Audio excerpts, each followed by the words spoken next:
जय श्री राम, जय मां नर्मदे।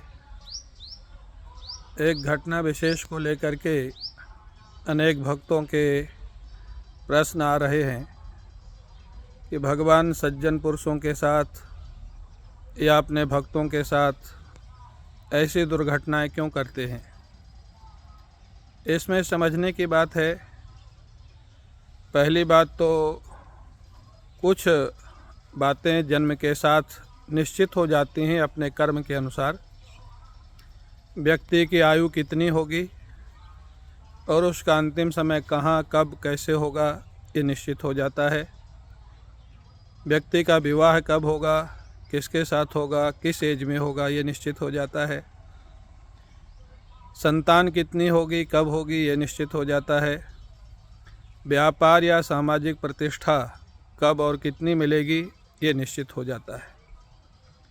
ये सारी चीज़ें अपने कर्म अर्थात भाग्य के अधीन हैं। प्राप्ति के बाद उनका हम सदुपयोग या दुरुपयोग जैसा करते हैं, उससे हमारा अगला कर्म बनता है। भगवान इसमें बीच में कोई दखलंदाजी नहीं करते हैं। धर्मराज को बैठाया हुआ है इन सारी सुविधाओं के लिए, सारी व्यवस्थाओं के लिए, और वहाँ कोई गलतफहमी नहीं होती है। एक बात। और दूसरी बात, अगर कोई कहे फिर भगवान की भक्ति करने से फ़ायदा क्या है, भगवान की पूजा क्यों करें, तो भगवान की भक्ति करने से कभी कभी भगवान नियम में परिवर्तन कर देते हैं, कर्म के विधान को काट देते हैं, कभी कभी नहीं काटते हैं। इसका कोई जवाब नहीं है। जैसे उन्होंने ग्वाल बालों को जमुना जल का प्रदूषित पानी पीने के बाद जीवित कर दिया, लेकिन द्रौपदी के 5 बच्चों को उन्होंने जीवित नहीं किया। अपने बहन सुभद्रा के पुत्र अभिमन्यु को उन्होंने वापस जीवित नहीं किया। तो क्यों करते हैं और क्यों नहीं करते हैं, इसका जवाब कोई नहीं दे सकता है। और जो लोग भगवान की पूजा नहीं करते हैं, भगवान को नहीं मानते, उनके यहाँ ऐसा नहीं होता है, ऐसा भी नहीं है। अभी कुछ समय पहले ही आप लोगों ने न्यूज़ में देखा होगा, एक टीवी एक्टर जिम करते हुए उसका हार्ट अटैक हो गया, जो कि 46 ईयर्स का था, वहीं उसकी डेथ हो गई। अभी 1 महीना पहले एक बड़े प्रसिद्ध अधिकारी हैं, उनका 34 ईयर्स बेटा ऑफिस जा रहा था, जूते का फीता बांध रहा था, वहीं पर हार्ट अटैक हो गया और उसकी डेथ हो गई। वो लोग तो भगवान की पूजा नहीं करते थे, वो लोग तो भगवान को बहुत ज़्यादा नहीं मानते थे। तो अगर भगवान के मानने से ये सब होता है तो उनके साथ क्यों हुआ। और भगवान के मानने से सहयोग नहीं मिलता है, ऐसा मैं नहीं मानता हूँ। हम लोग जिन लोगों ने अनुभव किया है भगवान की कृपा का, करुणा का, वो लोग इस पर विश्वास नहीं करते हैं।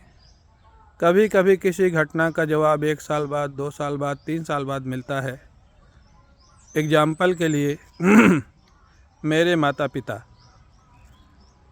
पिताजी चले गए जब मैं 7 साल का था, माताजी चली गई जब मैं 8 साल का था, और उनके स्वयं की एज, पिता की एज 46 ईयर्स थी जब उनकी डेथ हुई, और माँ की एज 44 ईयर्स थी जब उनकी डेथ हुई।